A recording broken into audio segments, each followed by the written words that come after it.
What up, Wizards? It's Dev. I got Hammy with me, and Chicken's here too. We like it a magic, and we are here to do my favorite video of the season because we get to talk sleepers. That's right, bud. It's that time again. Will Papa embarrass himself as he sometimes does? Will I get one right like I do every couple of years? But first, I hear you asking, Hammy, what the heck is a sleeper, Pops? Because you've never been to your father's channel before in your life.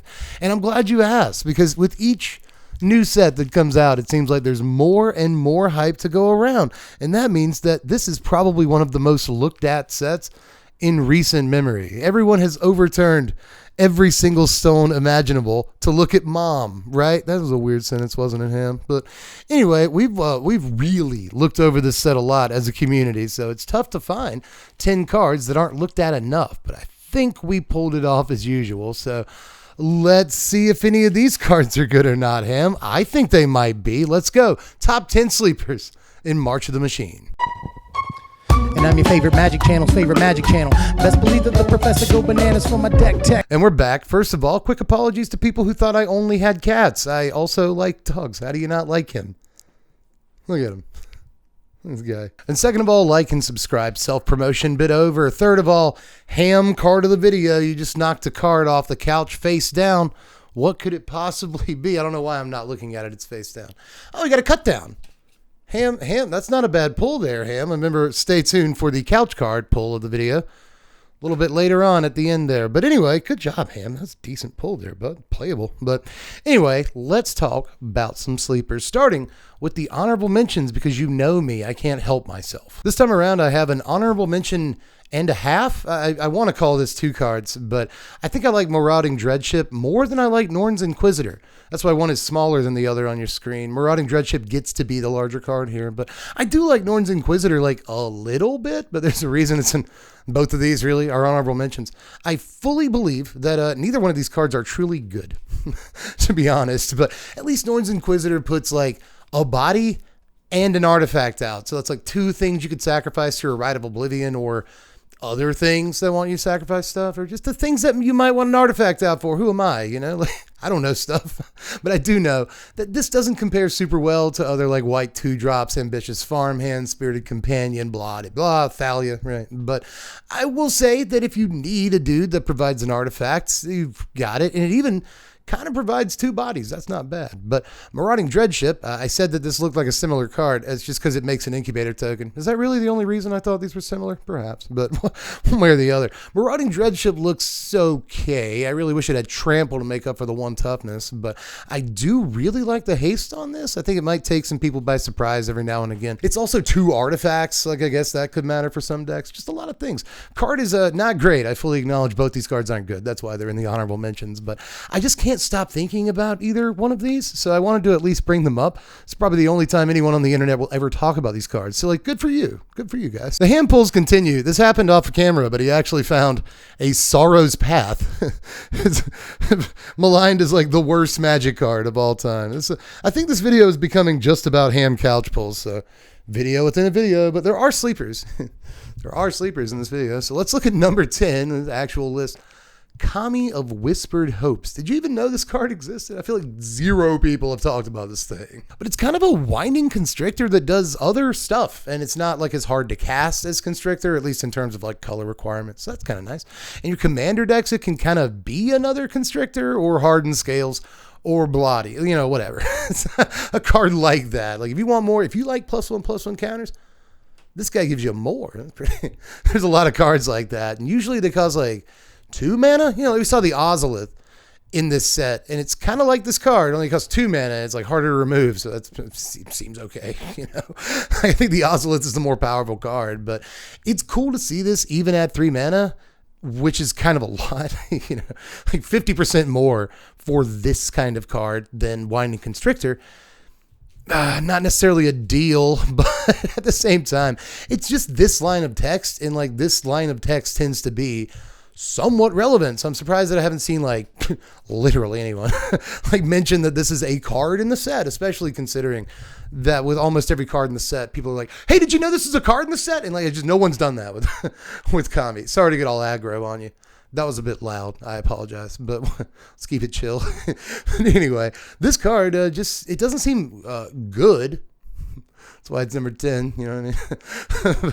Again, it was kind of tough to find cards, but I think the Kami is actually like not a terrible pick for a sleepers list. It just amazes me this line of text is on a card, and like no one is gabbing about that. It seems like a thing we should probably talk about. But let's hit you with number 9 here, which is kind of the inverse of the last card we looked at in terms of the line of text that I was just freaking out about for like 4 straight minutes. But it's Botanical Brawler, the shrubbery that's into drubbery. I worked on that for a while. We workshopped it. It did well in the focus groups, so I hope you like it. But either way, this sweet little dude, right? I mean, just a nice line of text. It's good that he's just like a 2-mana 2/2 trample, which is nothing like super impressive. You know, it's nothing to write home about, but at least it's something. I really like trample as an ability, so there's that. And obviously, if he gets like a single +1/+1 counter, Watch Wolf with trample could do worse. If he gets another +1/+1 counter, you basically paid 2 mana.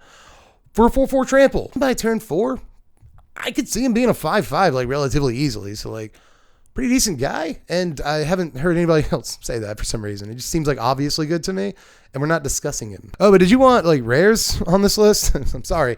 Every single rare has been looked at. But honestly, I don't think we're taking Glissa seriously enough this time around. I remember last time, old Glissa Simpson came around, the 3-mana version of her. We were all like, myself included, like, ooh, what a card. And like now people, she costs 5 mana and everyone's just like, you're bad, aren't you? And I'm not like 100% sure about that. Like, as long as this makes it to your first attack step after you play it, it actually does have some value the turn it comes into play. Like, even if your opponent can get rid of the Glissa, I was going to say Nissa.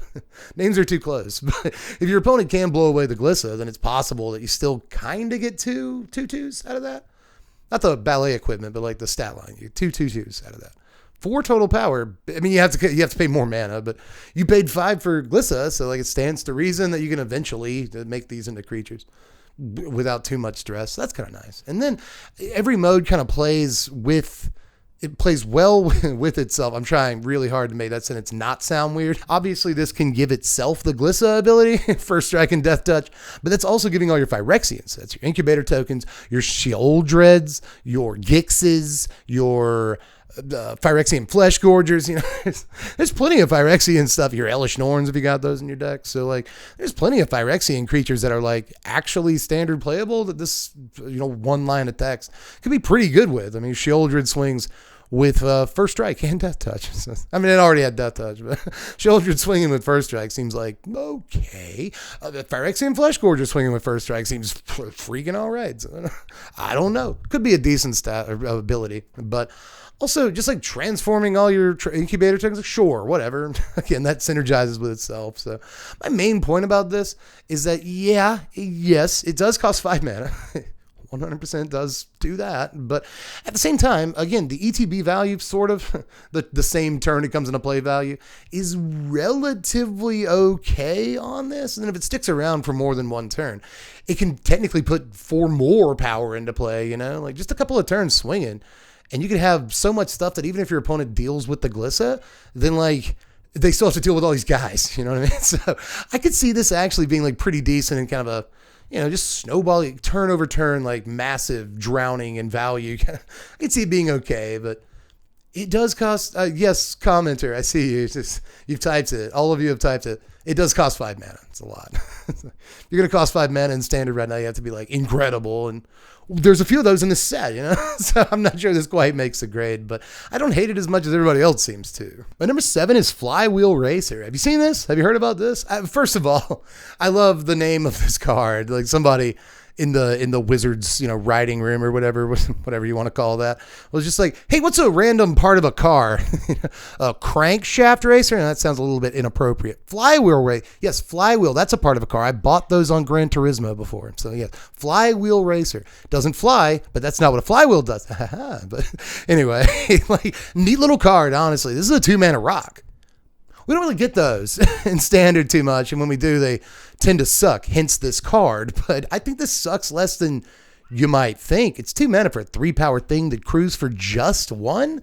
So if you play like 1-drop into this, seems okay, you know. But you can also just play like this into cheap creature on 3, and then still have a bunch of mana to spend now that this can tap for mana. It can also, because it has vigilance, swing the same turn and like still create mana on your second main. So all that seems actually like very kind of good in a lot of ways to me. I mean, you got to set it up like a little bit, but not that much, honestly. Like any deck can play it. Some decks want ramp that don't otherwise have access to it. And it's not just ramp. It's like a fairly meaty dude, like relatively early in the game too. So I don't know, just kind of got my eye on this. I don't think it's the best card in the world, but I do think that it's legitimately better than like every card we looked at so far, and I'm pretty sure most people have zero clue this card exists. For number 6, we got to look at Burning Sun's Fury, and yes, if you've been watching during previous season, I'm sorry to say the name of the card again, but Blades of Velis Veil, I played that card.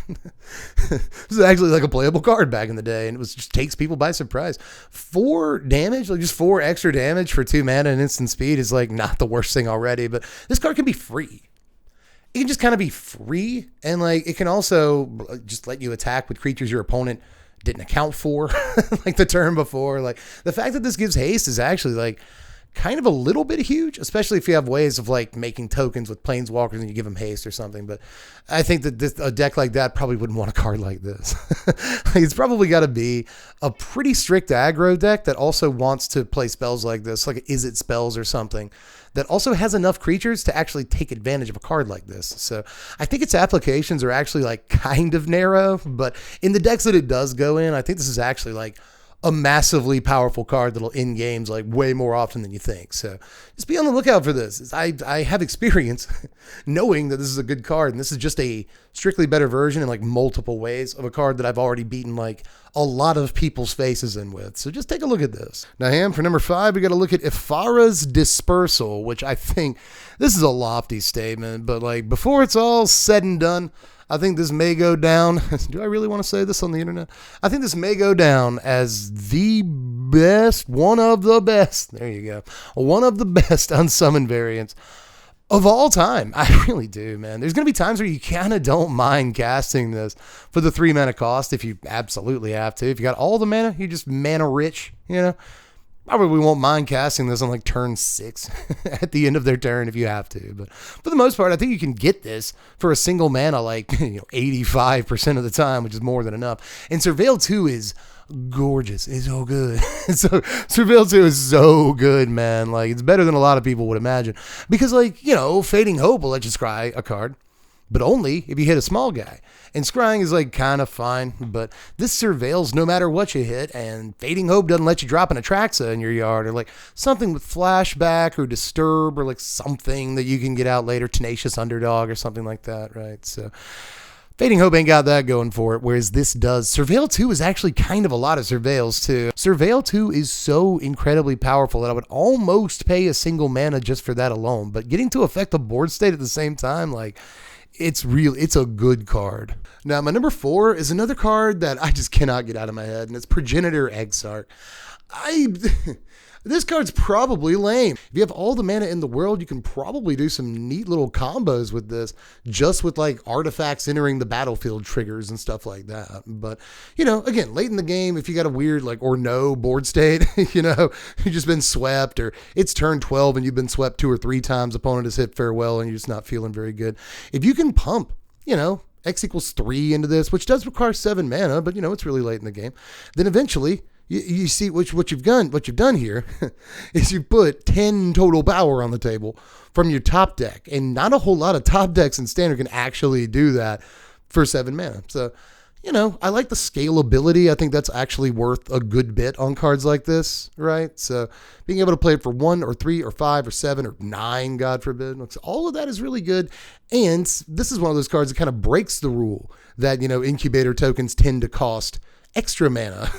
I'm not really paying 5 mana for 7 total power. I'm paying 9 mana for 7 total power, but not necessarily with this guy who can just tap to transform them. So it's kind of neat. Again, just cards this scalable are always something to look out for. I'm not sure he's amazing, but I'm not sure he's bad either. Hello again, everyone, and welcome to the Coffee Break. This week on the Coffee Break, we'll be talking about some cards that were on the list, but are no longer on the list, because I realized quickly that far too many people were talking about them. I can't call these sleepers, but I still wanted to mention them in this video. First of all, Boonbringer Valkyrie, or Boon Slayer Angel, as Dev might call it, or pretty much everyone else on the internet has already called it. This is a good-looking card, and I thought that I was the only one that thought that. But that's because I am a silly man. Everyone has already pointed out the value available on this card. Good job, everyone. Unsealed Necropolis was originally on this list until it showed up, along with some other cards that were on the list that will not be appearing in the coffee break, in the Professor's Pauper Cards from Mom video. That video will very likely get well over 100,000 views, so I figured, probably not a sleeper, but it is a very good card. And I can see that other people can see that, and that makes me feel good. So we'll move on to our last card for the coffee break, Zephyr Singer. Everyone has already figured out, because they are very smart, that a basically free 3/4 flyer that makes all of your creatures evasive is a pretty good Magic card. Thank you again for attending the coffee break this week. We'll see you next time with God knows what.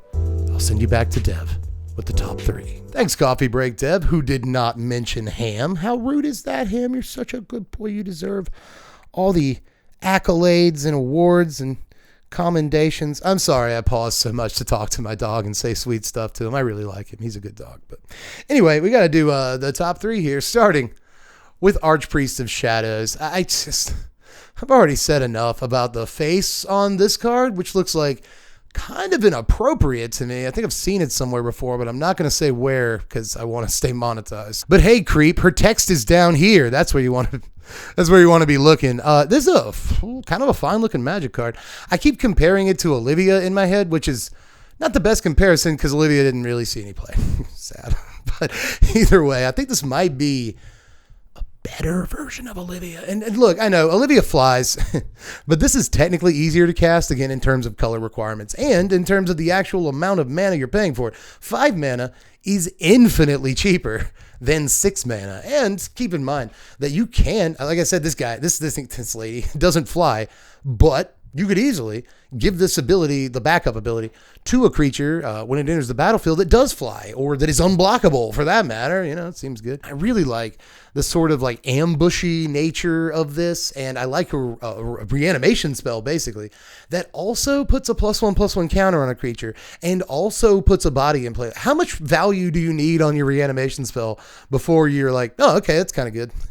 I think exactly this much. I like this card. If you can't tell, I've been really going on about it. I think it's good. Now for number 2, I'm kind of cheating a little bit. This is another one of those where it's like a card and a half, you know, like the honorable mention, but this time it's a real entry on the list, but I still feel like I can't really choose. You can't make me choose between Oracle of Tragedy and Wary Thespian. But I do think Oracle of Tragedy is the better card, so it gets to be bigger on your screen right now. But Wary Thespian's cool. You know, I was just going off about Surveil earlier and how much I like that ability. And I really like this. Thespian in decks like, you know, Urborg Lurgoy for stick fingers, or like any deck that needs to fill its graveyard, and still have a 2-drop that can actually trade in combat. As far as Oracle of Tragedy goes, enter the battlefield, draw, discard. There's already a couple of things in standard that do it, and it's not like a big deal, but doing it twice is a maybe potentially big deal. I mean, again, this fuels graveyard strategies. You know what they all are. Also, it does the other thing. They can shuffle in cards from time to time, which is like a potentially pretty ridiculous and annoying ability. But for the most part, I think all I'm really looking at here is like the best sort of Omen speaker ever. And this doesn't even scry. It actually draws you cards. It's just so...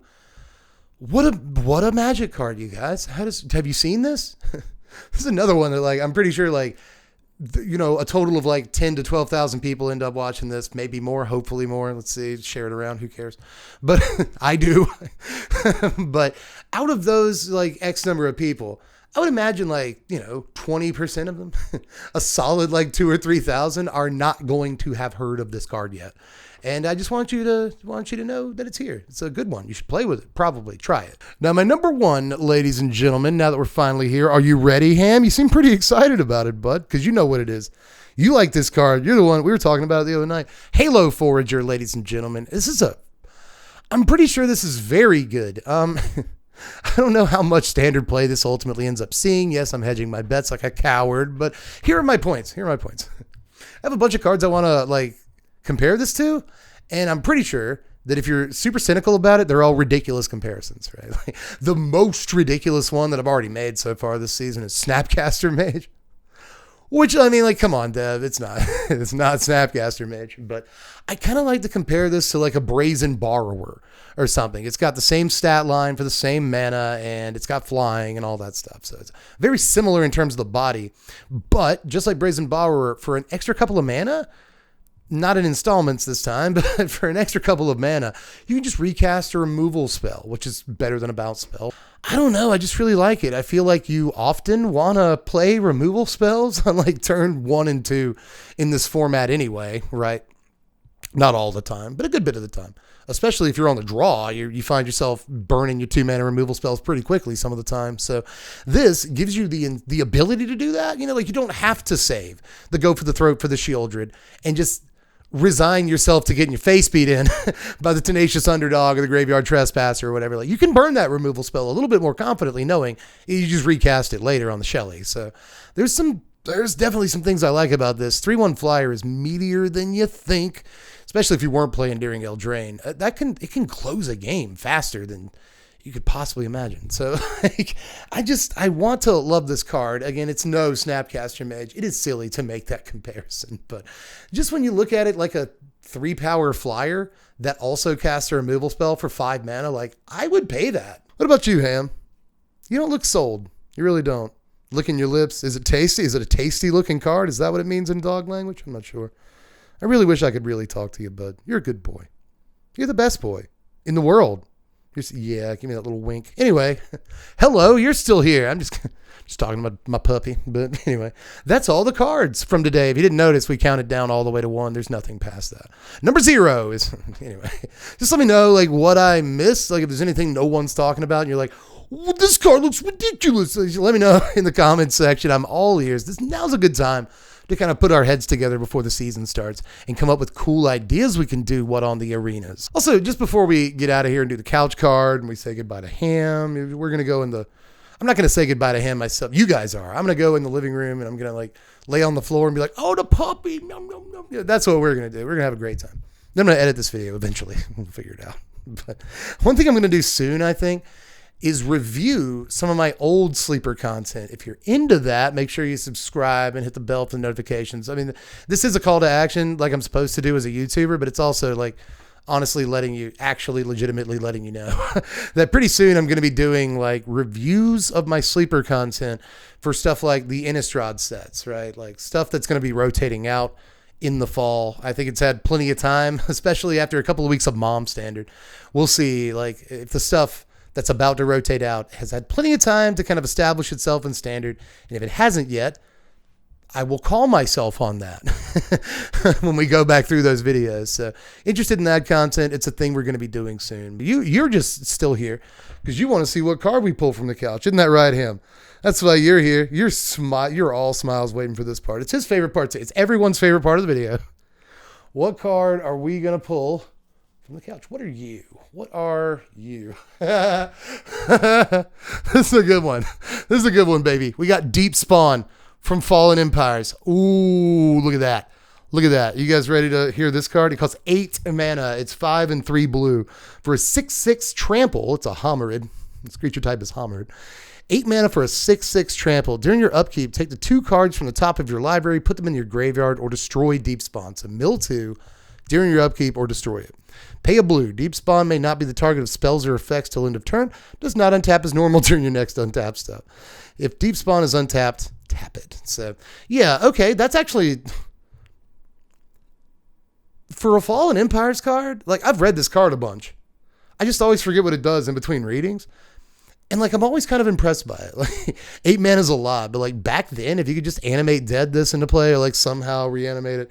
Plus, like, back then, cards didn't cost as much. I know that sounds weird, but there were, like, Moxen, Black Lotus, Dark Ritual, Soul Ring, right? Like, there was a lot of mana to go around back in the days. So, like, 8 mana is not as much as you might think.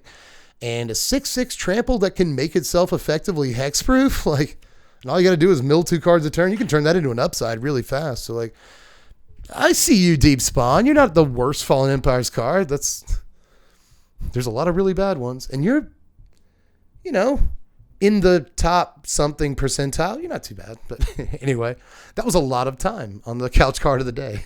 But it was a good one, wasn't it? Ultimately, I think Deep Spawn's a good pull. But that is actually all I have for this one. So I got to let you go. I've kept you here for way too long. I'll catch you cats later. I'm Deb from The Blaze.